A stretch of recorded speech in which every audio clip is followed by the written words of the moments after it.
Hello and welcome to the Overly Animated podcast, where we take animation seriously. I'm Beatriz Mourad, and today I'm joined by Sarah Potter. Hello. And we're here to discuss the 8th episode of RWBY Volume 7, Cordially Invited. Find out more about this podcast at overlyanimated.com. You can also subscribe to us on Apple Podcasts, on Spotify, or on YouTube at youtube.com/overlyanimated. All right, Sarah, tell me, what are your general thoughts about this episode?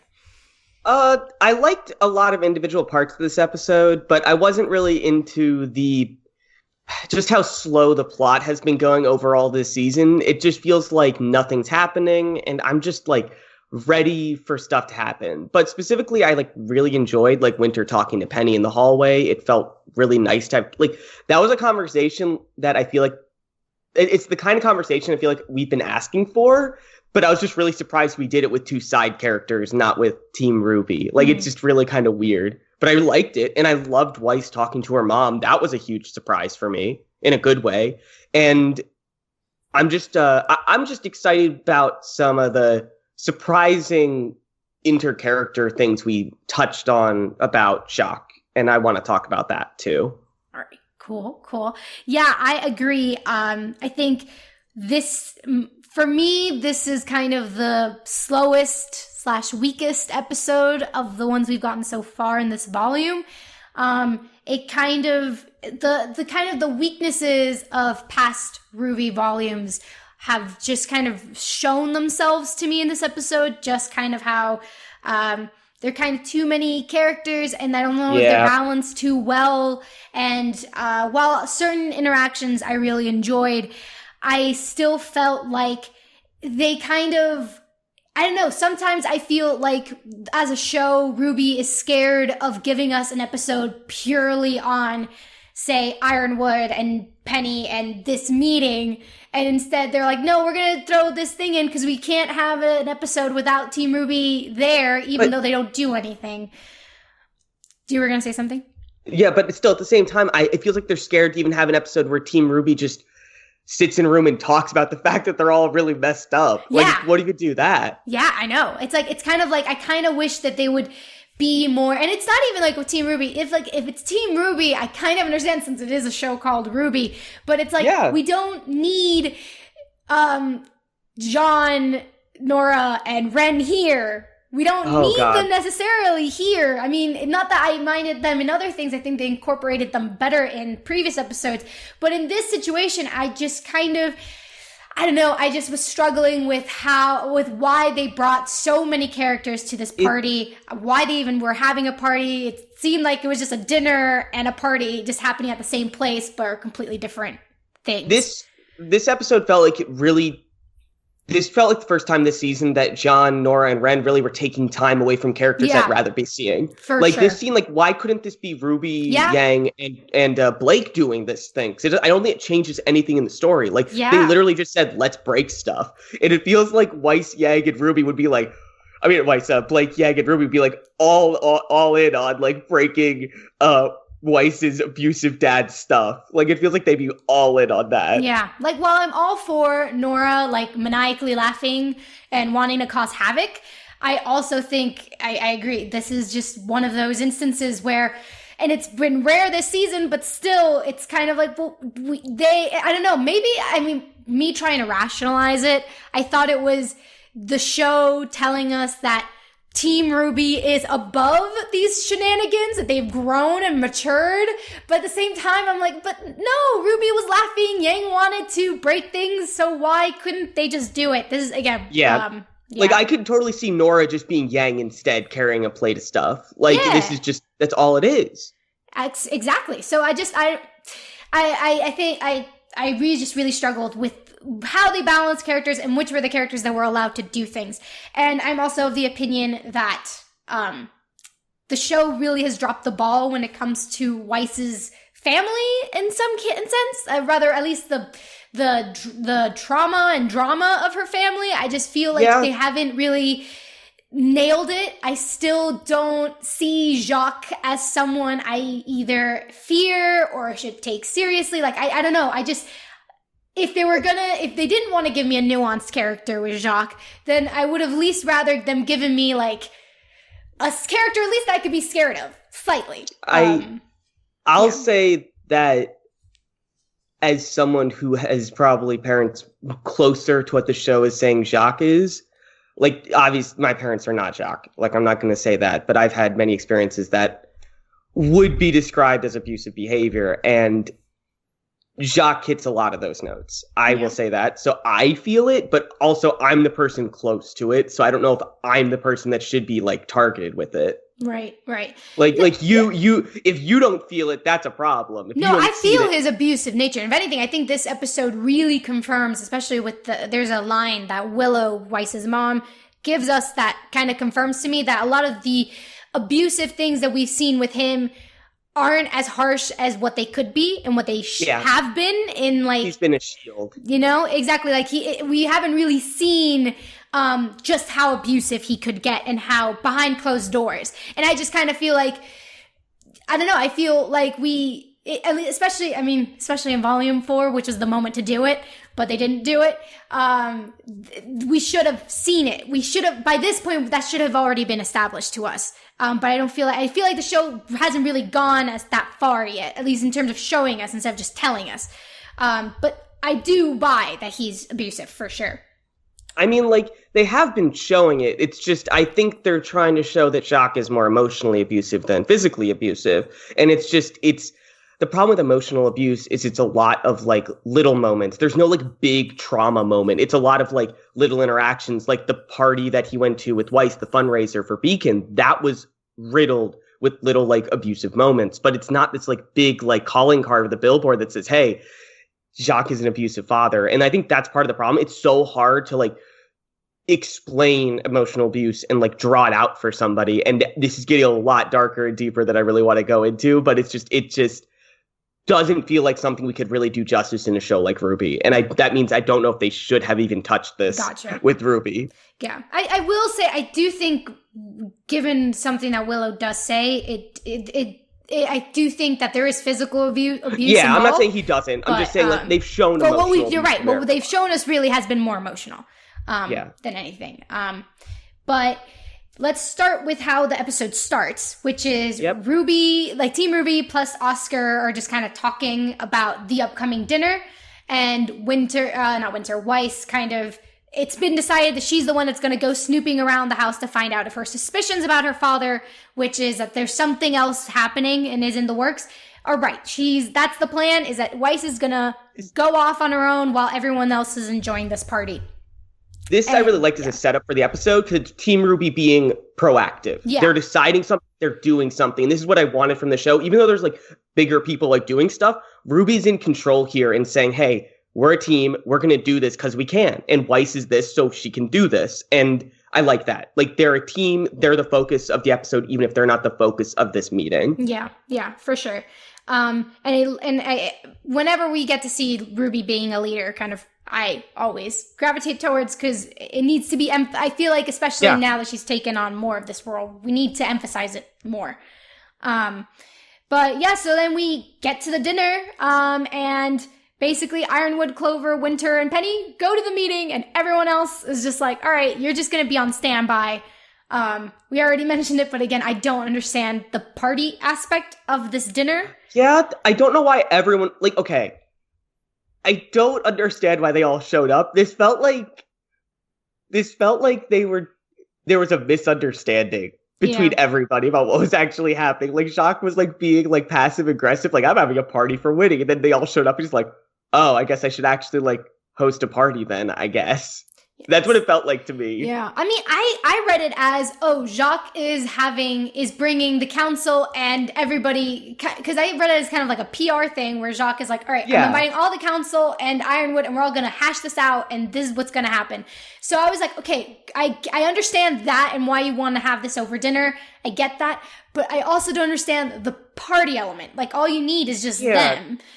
That's my big thing. I was like, why are all these people, whether it's Team RWBY and everybody else, or the people of Atlas, I just didn't quite understand. I think it's because Jacques is new money. Like, it feels like he married into this family. It feels like he hasn't been, like, to me, it seems like he is just really really obsessed with showing how rich he is, and he just wants to host a party because he can. Gotcha. I mean, yeah. And tell me, when you see Whitley, like, what is your, like, reaction to Whitley? Because every time I see Whitley, I kind of just groan. I was upset with Whitley until, like, the last part of the Weiss mom conversation, because like they're acknowledging that like he is not like fully like to blame for all of his actions at this point. He's still a kid who is trapped in this horrible abusive situation, and I'm like, wow, we're actually touching on that. I don't know what we're gonna do about it, but the fact that like I wanted to give him the benefit of the doubt, but just like the show has not gone down that path yet. And the fact that the show has commented on it, to me, says, like, I should watch him more closely, because, honestly, he is just trying to protect himself at all costs right now. Because if Jacques finds out that Weiss, got into and talked to the mom, Whitley's the one that's going to get in trouble. He's the one that's going to get the punishment. Right. And that's just, like, how it works. And, again, I don't want to go into emotional abuse stuff so much because it's not a fun conversation for RWBY. Right. Do you think, because even though the show is telling us, oh, pay more attention to Whitley, do we want to go down this story with him? Like, I just think because there are so many characters and the show does have a tendency to not know how to balance them well. Like, my biggest worry is that this is just going to be, once again, another storyline that's going to take away from Team RWBY, if not done properly. Because if done properly, this could be a really great storyline for Weiss. But I don't know if I have the faith in the show to do that. It feels like if we continue framing it like this, the way we did in this episode, it could be good. We could see, like, I fully see this storyline ending with Whitley, like, hating Weiss, but being out from under his dad's thumb. And, like, that's where we leave it, because that could totally be something that happens, where Weiss knows that she'd be saving her brother, but he would hate her for it because he's been, like, gaslit for, like, so many years. And I could just... But I don't know if they'll go that route. I don't know if they'll go a route where it stays always from Weiss's perspective. Yeah.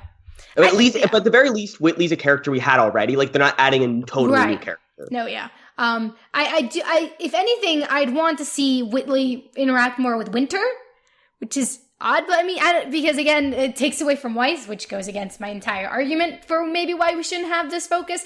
But I don't know. I feel like I think that would be really interesting, having him hate Weiss and her being okay with that. Her being like, you know what, you hate me all you want, but now you're out of the situation. I'd be happy with that.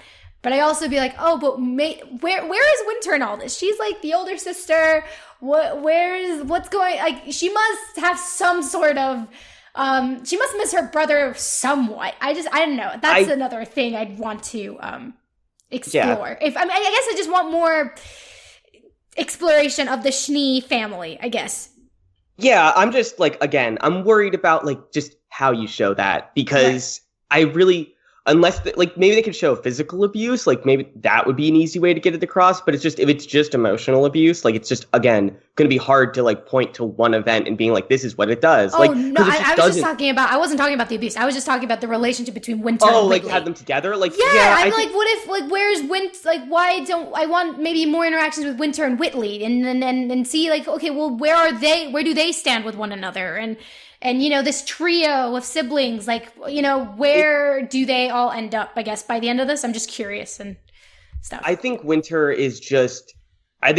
didn't, quote unquote, save her siblings because she just can't. Like, she has this, like, cool exterior, but she still was really quickly triggered by her father. Yeah. Like, she was so emotional in that one scene than we've ever seen her. Like, I have a feeling that she couldn't save her siblings just because, like, and she wanted to, but she couldn't. Like, she's dealing with her own trauma, and that is completely fair. Like, it's not her job to save her siblings, even if it's completely reasonable, again, that she feels like it's her job to save her siblings. That's why one of the reasons why, for instance, when Willow telling Weiss, when Willow tells her, don't forget about your brother, well, it's that same argument where it's like, well, it's not Weiss's job to save her brother. But it isn't. But at the same time, I'm like, it's not her job, but it's like, no one well, else is gonna. No one else is gonna. Well, that's the same argument with Winter, right? So it's like, okay, well, it's not her job, but it's like, well, he's a kid. I want to maybe see some sort of, maybe by the end of this, maybe he does hate Weiss, but maybe there's still something he can salvage with Winter. Just saying, I want some form of family to still come out of this. I think the way to put it is, I'm not like gonna hold it against Weiss if she chooses not to save Whitley, but it would be, because it would be a Herculean task to like get over that and save him. But it's just like, I think the mom is honestly just saying, I get it, you're safe, don't risk your freedom, but if you can, please save your brother. Right. And it like, that seems a reasonable request, even if it does come off as just, again, slightly manipulative, because this whole family is messed up. It's just, it sucks. Yeah, it's a very complicated family drama that I wish we had more of. Like, not in terms of just like, I just wanted more time. I think a lot of times with RWBY, I think, and especially with this episode, given it's like, it's on the shorter side, it's like 15 minutes, 20 something seconds. It's like, I just wish that we had the time to give enough characters the time they need to really get to know them and stuff. And despite how short this episode is, like, I still think we got just enough Willow. I think Willow was used very well in this episode. Like, they gave an explanation for why we haven't seen her in a way that made sense and it was emotional. And then we just was like, okay, she's gone. We did it. Like, this was like really good. And I'm kind of shocked by the whole conversation between Weiss and Willow. It was just great. Yeah. Yeah, I mean, we could just go into that conversation, because I think for me, I love that conversation. Tell me why. Just because, like, there's this like line between Weiss and Willow in the conversation where Weiss is not sure if if her mom is going to be on her side or not, because she doesn't know what side her mom is on, because she's constantly just been looking out for herself, and it's just. They're both so guarded, and then the mom doesn't know if Weiss is on Jacques' side. It's just this like amazing, like, they're both so defensive, but you're not sure why why the mom is defensive, because we don't know Willow as a viewer, and so it just makes this really tense scene, and then the tension just like disappears the second she finds out that Weiss is left and is safe. Like, it just, you realize the tension is because of Jacques, not because of them. And it's just this, and we feel the relief as the audience, as Weiss, like, visibly, like, just, like, kind of crumples, and it's just like, oh my God, this is my mom. Like, this is my mom. Like, and it's just, I don't know. I got kind of emotional from it. Like, I was surprised by it, just because it was just a really well-constructed dialogue scene that is very rare for RWBY. And it just, it's nice seeing a relationship with Weiss's family that doesn't end with Weiss, like, really mad or really upset. And I was really happy, but also like there was some messed up stuff, like the shot of Willow drinking the alcohol and like seeing Weiss through it. Like, that was, I think, a good way to show like just a lot of stuff in one quick shot. Like, all of this scene is really good, I think. Yeah. I mean, I will say, I think the tension in that conversation wasn't solely for Jacques. I think some of it did have to do with Willow's substance abuse problem. I do think that there is tension there, and part of Weiss's, if anything, I felt Weiss being very cautious, and it wasn't necessarily because of Jacques, but it was more because I don't know how you are mentally right now. Because at one point, Willow was like, "Oh, I'm sorry, I didn't go to your party," and it's like, this isn't Weiss's party. So in the beginning, and then she goes, "Oh yeah, you left." So she clearly some clear memory lapses there. Yeah. So I think it's not so clearly like, oh, we have come together. We're not enemies. It's more Weiss being very, and it's really sad to see, because it's like, okay, here is a parent, and I'm still going to be incredibly cautious and have to be guarded. Because there is this tension between the two of them. For instance, like when Willow starts to cry, Weiss kind of just stands there and looks uncomfortable and doesn't know what to do. Because they don't have that. And partly I think it's because of the drinking problem. And I mean, we see, there is a very nice moment with Crow where he says, where he's offered some wine, he says no, and then he goes, okay, I'm going to go. You know what? I'm going to get myself out of this situation. And it's a very nice parallel there, unexpected I one, agree. between Willow and him, where he's like, I'm still in this situation, but I'm not going to, or rather he removes himself from a situation, whereas she doesn't remove herself, she just downs the alcohol. I think that's a really great moment. I'm glad you called it out, because like it at first it just seems like we're showing that like Crow is getting better, and then you're like, oh no, this is just being shown to show just how far off the deep end Willow has gone. Like I thought that was a great parallel. Yeah. And there was also not parallel, but very nice moment with I don't know his name, but Wolf Boy from the Aesops. Marrow. He basically he sees a Faunus being one of the people serving food, and he's just like, I gotta get out of here. I can't be here anymore. Which is, again, another very subtle moment that speaks volumes about so much of the history with the Shnees and the politics of Atlas, but also it's not hit you over the head with it. It's like kind of one of those things where if you're paying attention, if you catch it, you'll like, it's like very rewarding, which I like. I like those very soft touches of the writing. But moving from that, I guess we got to talk about the politics somewhat. Oh my God. Can we not? Do we have to?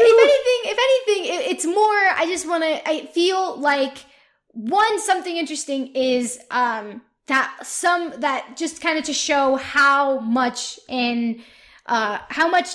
trapped Ironwood is by his own choices.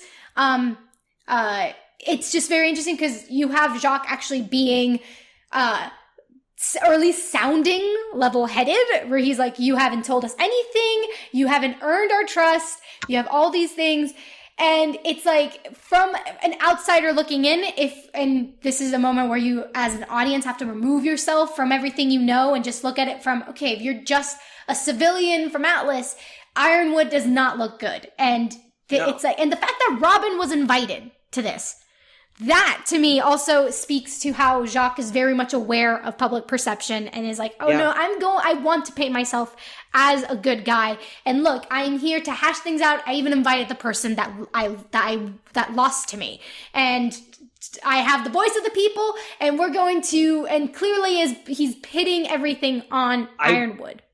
I think that Jacques, though, is making a mistake here, because I think he does not understand Robin's, Robin seems like the type of person who like really gets like emotional, like please. And I think she'll see what Winter did and just be like, oh yeah, Jacques is really the villain here. Like, I think like she's going to get that. Like, I don't think she likes Ironwood. I don't think Ironwood is right, but I think she's going to see that Jacques is the person who's messing with everybody right now at some point. Maybe not like right away, but I think Jacques is going to get his comeuppance. Yeah. And I think this is connecting it to the previous episode, her being here in light of the whole interaction she had with Blake and Yang, knowing what she knows from them, that is what's going to help her fight off any sort of machinations that Jacques is trying to use on her, simply because she goes, okay, I know that he's at least trying to do something. I just want to know what it is. And also, if I'm going to throw it in there because I did notice this. When Winter does lose it, well, I don't even say lose it. I'm just like, when Winter finally decides to stand up and speak for herself, literally, there is a shot of Robin, and Robin's just looking at her, smiling or smirking. I don't know quite. It's something in between. And I'm just like, I see that. I'm like, okay, here's something interesting. What if this is planting of seeds and this is me going on fan fiction mode? But what if, instead of because before I had this theory that maybe the team RWBY was going to splinter off, given which one of them wants to lie, which one doesn't. But maybe it's going to be a splinter off between Ironwood and his right hand. Maybe Winter is going to join Robin. That's something that's really cool. That would be really interesting. I honestly think that Winter will not, but I do think that Penny will join the Huntresses. Mm-hmm.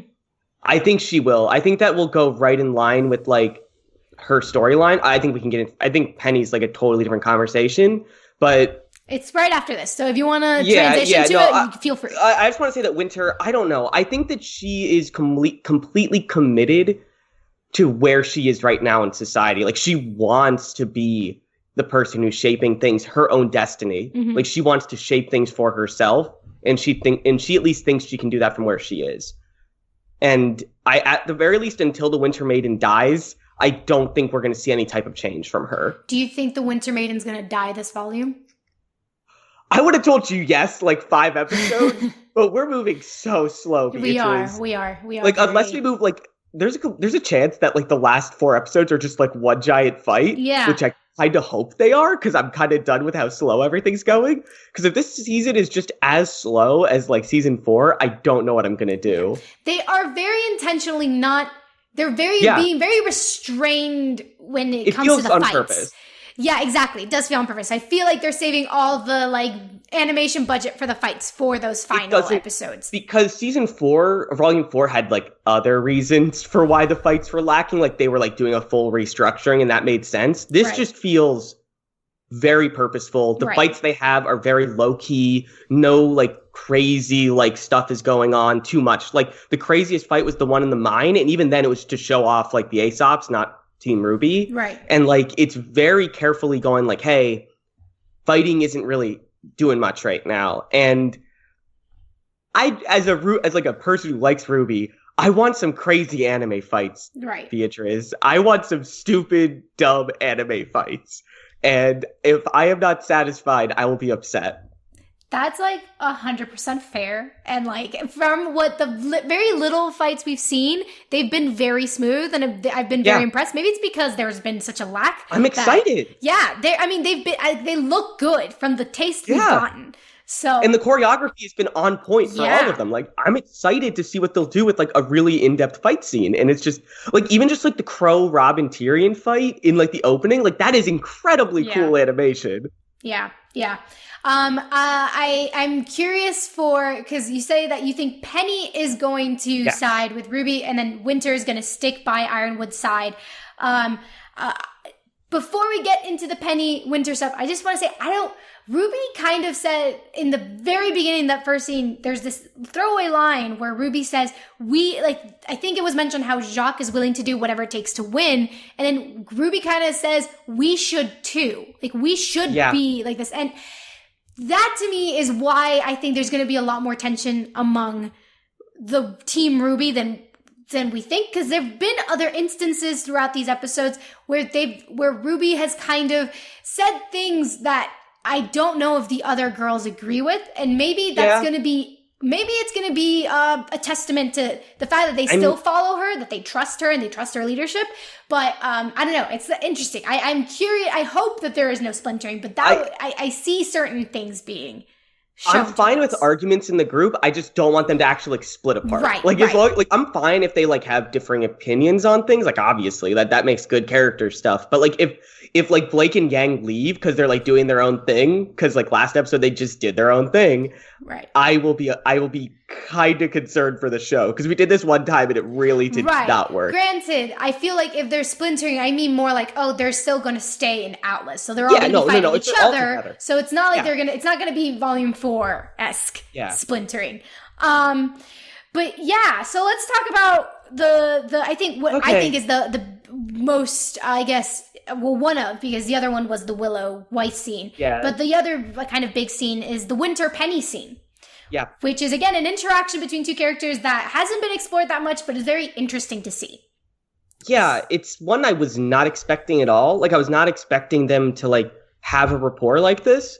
And it really shows that they don't talk a lot.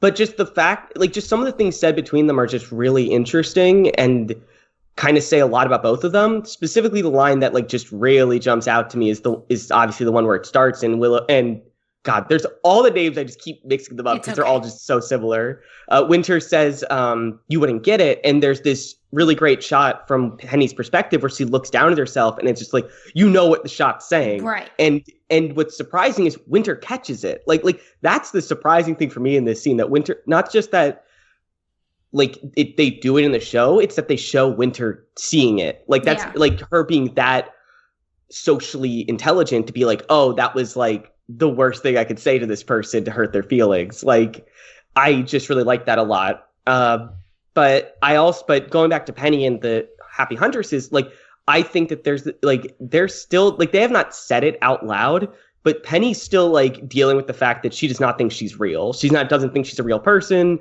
I think she's over the, like, I don't know how deep it goes, but she, like, originally in the first season, like, she didn't think she was a real girl and, like, very Pinocchio type stuff.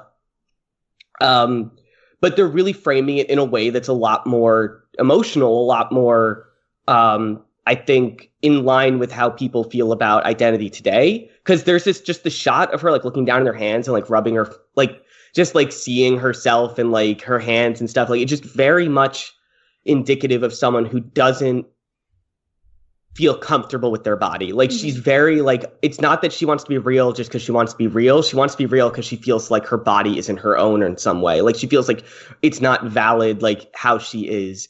And I feel like her joining the Happy Huntresses is, like, this declaration for herself that, like, I'm a woman, I can join this group. I can be in this group. I can be myself here. No one has, like, an off switch they can just hit. And it feels powerful, and it feels especially powerful considering the stuff they announced on Twitter, which I don't know how much I want to get into that, Beatriz, because that's a whole lot. You can get as much as you want. I'll just say they announced on Twitter that May is trans.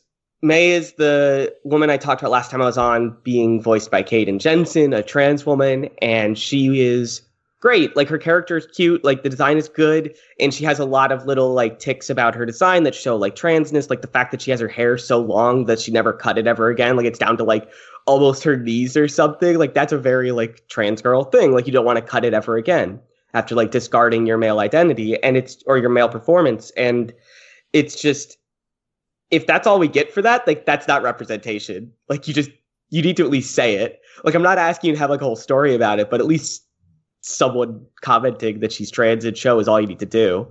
Like, because she's obviously a character, and that's great. Like, it's this tough thing with trans characters in media where it's just like, trans people, they're just people. And it's just like, and clearly May is just a person in the show.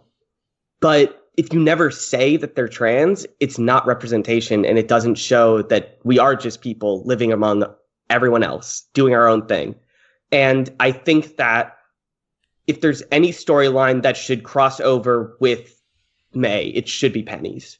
Penny should cross over with May and have a conversation with her. It feels just so obvious from, like, an emotional standpoint, and from a point of, like, who else in, like, the entire, like, world could have a conversation with Penny about feeling like a real woman. Like, that just feels like kind of like a perfect way to, like, line things up. But I don't know if they actually did it or thought of doing it, which would be very frustrating for me specifically. Right. I think, and also kind of adding to more reason for Penny to leave, is that there's this line where, in the meeting, where Ironwood says, I have control over her. Yeah. I have it. And clearly she does not feel comfortable with that line. And that's one of those red flags with Ironwood that we've been getting, where instead of saying the right thing, which is, no, she's innocent, we just look at the official report, he goes, no, I have complete control over her. Instead of saying, like, Penny's, like, the nicest person I know and she's protected everybody, right, like something like that, saying that, like, she has a consistent record of just helping people, like, she would never do this. It's right. Instead he goes to the line of, like, I'm doing this, I'm in control, which is clearly what's making everyone upset in the first place. Like, he doesn't get that. That's, like, he could even just be phrasing some of these things differently and just people would be getting it, but he's saying things in a way that he doesn't get, that that's why people are scared. Right. And I think it goes, like, and then it goes down to, like, this conversation, like, along this point, around this area of the conversation is also where it kind of delves into, like, a very similar line of thought for, like, real life stuff, where they, like, ask about the investigation and Clover's like, it's classified, we literally cannot talk to you about that, where it, like, really goes, I'm not going to get into too much of this, right, but it really mimics and mirrors a lot of conversation happening right now today, right, in politics, where it's like, we want to know this, where it's like, it's an active investigation, and then but another person will say, but, like, the person that you're investigating is actively ruining the country right now. Right. Like, we need to do something about it. Right. And you're not going fast enough. Right. And it's this really, and I think this episode doesn't give you an answer on it. And I don't think there is an answer, because it's so weird. This question of, do you let the people do it the right way, or do you go all out, like, no breaks, and just fix it and worry about the consequences later? And it's hard to say which is the right answer, I think, in this situation in the show. Right. I find it interesting they brought that up, but I don't want to think about it ever. Right, I don't. right. No, but I mean, it's more of mentioning that was more for like, okay, this is more reason for Penny leaving and joining, more hints at where Penny's going to end up. I don't know if it is by the end of this volume or not, but that she's going to eventually break away from Ironwood's hold on her, and the most obvious place to end up with is with Robin. And it just feels so natural. Right. It just feels like that this is this place with only women huntresses, and we have this character who doesn't feel like they're a woman, like they don't feel real, and this feels like the perfect place for her to be right now. And that's it feels like her ideals line up with Robin. It makes so much sense. Yeah. And also, I mean, it just kind of fits with, okay, by siding with Robin and having the public see her working with Robin and Robin being okay with her and like working with her kind of might help with the public opinion on Penny. And then there's the whole, I think we are going to get that conversation. I think that might happen. I just don't know if I see it happening is once she joins them. So I don't know if that's going to happen by the end of this volume, if we're going to stay in Atlas for another volume, which I hope, because there's just, the pacing of this volume is kind of, wonky. it's like slow but fast, but it's not. And it's very, yeah. This is the kind of volume where I can't judge whether it's going too slow or too fast until I know the full season arc. Exactly. Like like if the next 4 episodes or so, I think there's only like 4 left, aren't there? Like if there's only like if the next 4 episodes are like completely crazy action, like I think this season works. I think the season works for being like this slow burn to like everything just going insane. But if we just get 4 more episodes of dinner parties, I think this season did not work. Yeah. I think this season there's something in the pipeline got messed up and it could have been different.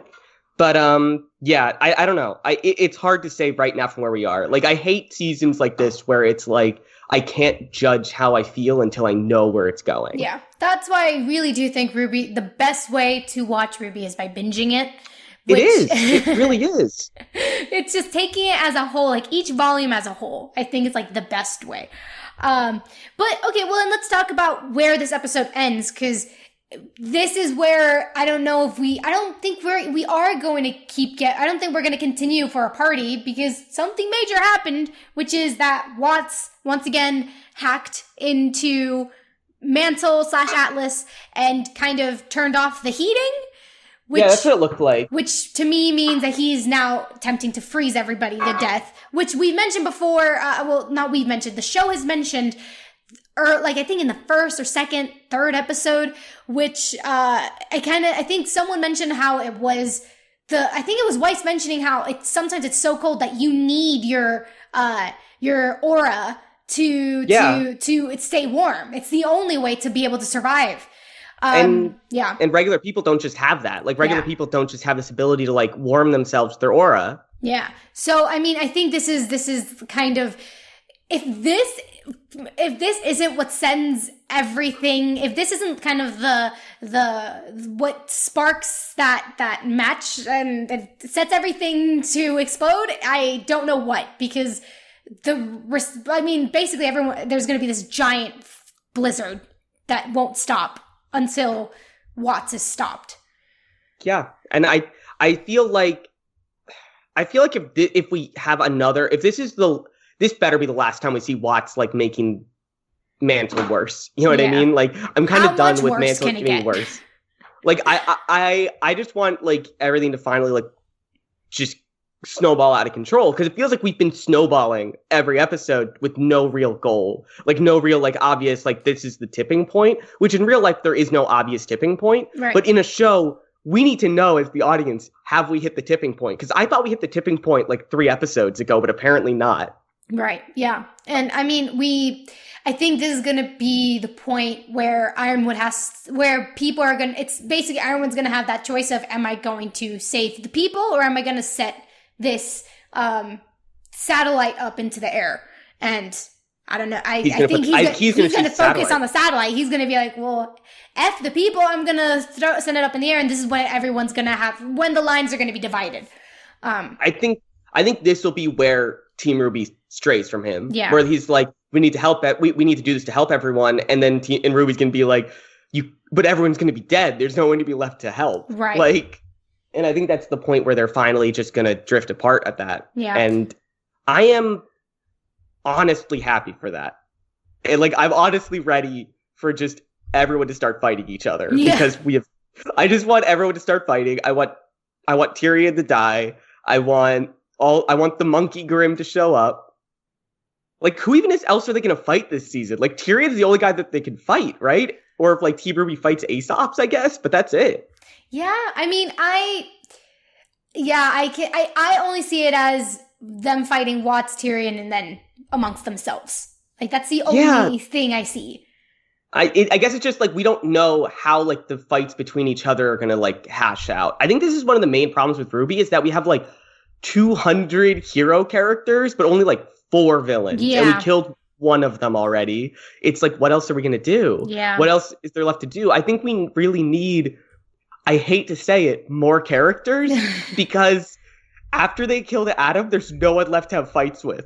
And Cinder and Neo are for some reason not here, so they can't be fought. Like, what's going on? Like, I just want cool fights with dumb characters, Beatriz. Yeah, and we deserve that, Sarah. We deserve that. It. We're 7 seasons into the show. We deserve it. The least they could do is give us cool fights. Wait, sorry. We didn't talk about Crow and Clover. Oh, Beatriz. Yeah. How do we not talk about this? They're so gay. They're so gay. They're just, and it's so great. Like, I just love how it's, I mean, and the fact is they're giving, and see, they're gonna fight each other. They're gonna fight each other. They're definitely gonna fight. And it's just, they're giving, like, it's kind of, you know how sometimes, like, shows will do this thing where it's like, all right, well, here's the death flag, like, here's all these signs where we're gonna tell you that character's gonna die. Well, they're doing the thing, but with relationships, not death, where they're like, okay, we're giving you all these moments with these two characters that clearly they're into each other, but also, we know that they're gonna fight. Yeah, and I don't know how it's gonna go. I don't know if we're gonna get like explicit, like they're gonna kiss or like say something about their relationship, but this seemed really, really flirty. Yeah. This was not like, I would not say something like this to like just a friend. This is a very flirty thing that Crow says to Clover, and Clover is very receptive to it. And also, and this is so, I just don't want him to fight because Crow never seems so happy. I think. Yes. Like we've never seen this side of Crow before.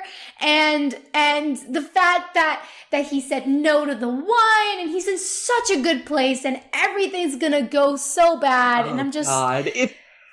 I just realized this season's gonna end with Crow drinking some alcohol, isn't it? I hope not. I hope that maybe they'll, especially because they made that parallel between, and also, again, the parallel goes beyond just the drinking. It's Willow's relationship with her husband and then Crow's relationship with Clover. It's like, okay, this is a healthy relationship and this is a not healthy relationship. So I agree. So I feel like if we do, I mean, it would be very painful, but I think if by the end of this, especially now that we've had so many seasons, especially I think volume 6 was Crow really hitting it hard and RWBY even chastising him for all the drinking. Yeah. So I feel like if we do get like a setback, so soon, I don't know. I think it would be, I would not like it simply because I care so much about Crow. I'm just like, man, it's shocking how much I care about Crow, Beatriz. Like,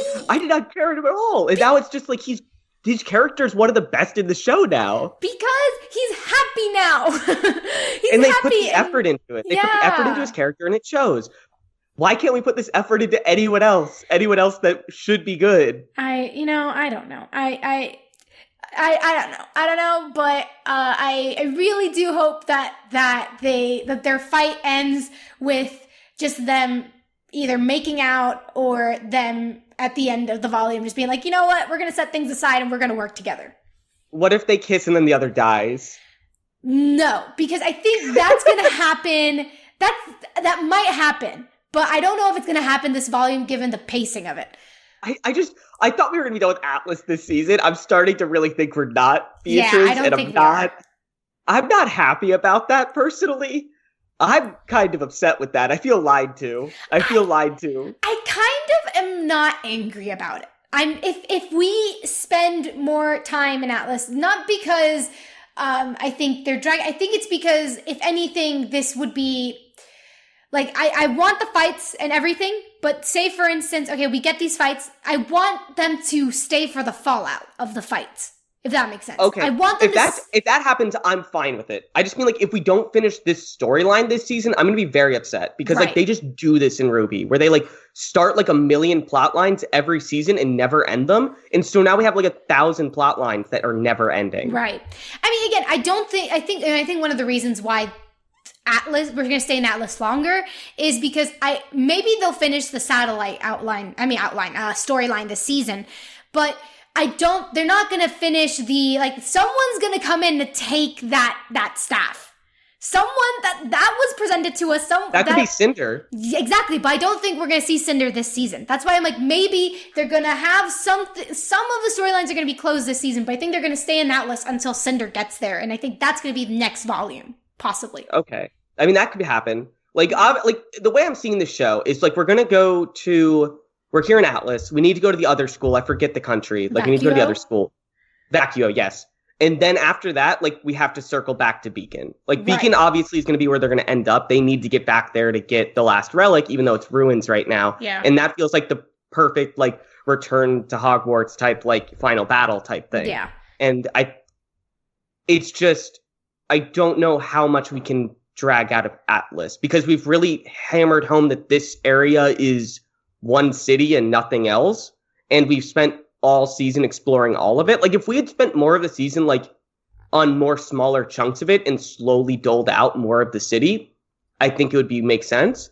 But because we're seeing everything that is in Mantle and in Atlas, like, it feels like we're not holding something back for another visit to this location. Right. And it feels like we're ready to move on. Like, Vacuo is a whole new country that we almost know nothing about. Like, that's a place you could have multiple seasons in, just because there's so much variety you could throw at the audience in terms of, like, we don't know what we're going to get. Here we know what we're going to get next season if we stay here, which is not necessarily all of what makes someone decide whether to have another season somewhere, but for a show like this, it says a lot about them showing so much in Mantle and Atlas. Yeah. I mean, maybe Cinder's going to take it. I mean, would you hate having Atlas fall to the ground off screen? Or maybe not off screen, but while they're in Vacuo? Like, they leave and then they hear about it? Or like, I would be fine with us staying here again if Atlas does fall in general. Like, if Atlas just falls and we stay here for the fallout, that's a new location in my mind. Gotcha. Like, in terms of like a setting, like, that's a new thing to deal with, because now all of a sudden you have people that have not been commingling that now have to commingle, right? And that is rife with conflict, and I am ready for that. Yeah. There's a lot of possibilities. There's so much that can happen. Yeah. And RWBY will do none of them. I don't know what RWBY will do. RWBY will find the one that, like, I would not have done because it seems to be, I don't know. Like, I don't want to say RWBY's boring, but it just does things that are, like, it chooses, like, option, like, it doesn't choose the last option, I think, of, like, option Z. It chooses, like, option, like, O or N, like, halfway through the options. And it's just, like, this one doesn't stand out to me at all. Why is this the one you picked? Right, and it feels like this is the show more than any. I want to sit down with the writer and be like, why did you pick this? Right. Why didn't you do any of these other things that were really in your face obvious? Like, I just want to know. Like, I'm not mad. I just want to know why, like, these other ones weren't picked. Were you just trying to not be, like, predictable? Because there's a point where, like, you shouldn't be, like, a predictable show, but also that, like, there's also a point where, like, you shouldn't be not predictable just to avoid being predictable. Right. Yeah. So, final question. Yes. Because this is the final RWBY pod I host. So this season I've seen it be kind of there. It's a lot about truth and communication. Yeah. That to me those are the biggest themes of the volume. Just the entire song in the intro song, the lyrics themselves are all about trusting love and opening your eyes to the truth.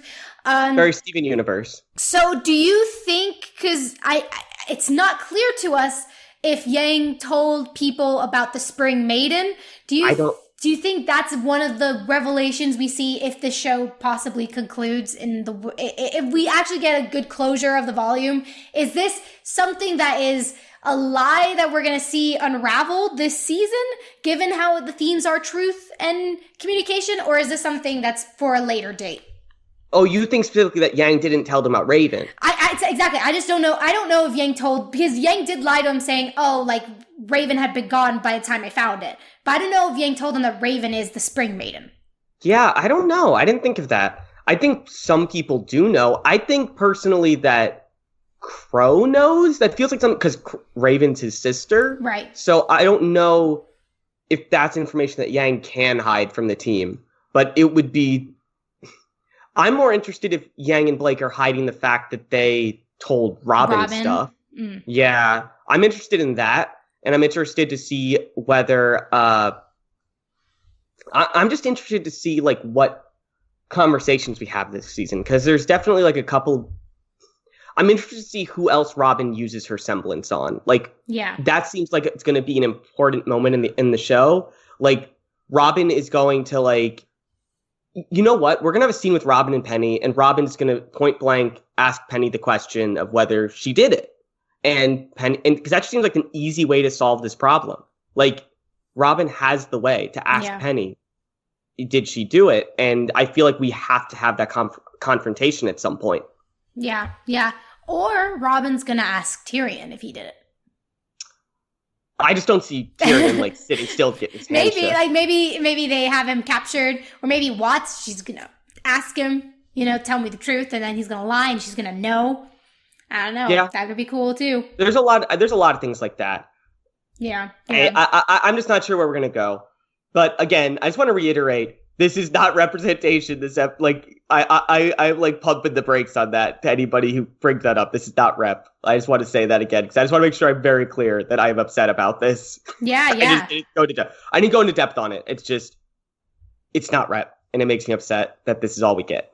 For sure. If it is all we get, like we might get more in later, but this is upsetting in some ways to me. Gotcha. You can go as deeply as you want.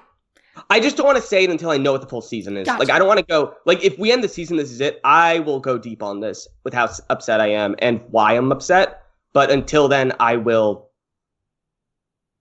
hold my anger. I'm just saying that this is not enough. Gotcha. And yeah, it's not. Absolutely not. Let's finish with any final closing thoughts you have on the episode. Any final things sorry, that was my closing thoughts. Okay, that was my closing thoughts. Sorry. All right. I jumped ahead of you. No, you're fine. You're fine. My closing thoughts is very silly. I don't understand the Schnee hair. So I don't either. So because Jacques doesn't look that old, and so I don't know how hair works. I was surprised that his hair is as white as it is, since we know he's a brunette when he was younger. We guessed on earlier pods that he dyes it. Like, he dyes it to look more Schnee-esque. Yeah. Like, to fit with the family, the image. Yeah. That is a very Schnee thing. I don't know. I'm just surprised that none of the kids have brown hair. None of them. They're all... It's really, really dominant, the genetics. Very dominant. Willow has really strong genetics. That's all I'll say. And I think maybe, like, remember, Winter doesn't have Weiss's white eyebrows, so I'm just like, maybe Winter dyes her hair. I don't know. That could be a thing. Yeah. So... yeah, Schnee hair never stops puzzling me. All right, so that does it for this podcast. You can find out all the info on this podcast at overlyanimated.com. You can join us on Discord to text chat about animation at overlyanimated.com/Discord. You can support us via Patreon at patreon.com/overlyanimated. Thanks to all our current patrons, especially our patron of the podcast, Lily, aka Panda Lily. And thanks as always to our Patreon executive producers, Ryan, Steve, Alex, Beatriz, Hugh, Michael, and Needle. Thanks for listening, guys. We'll see you next time. Bye. Bye.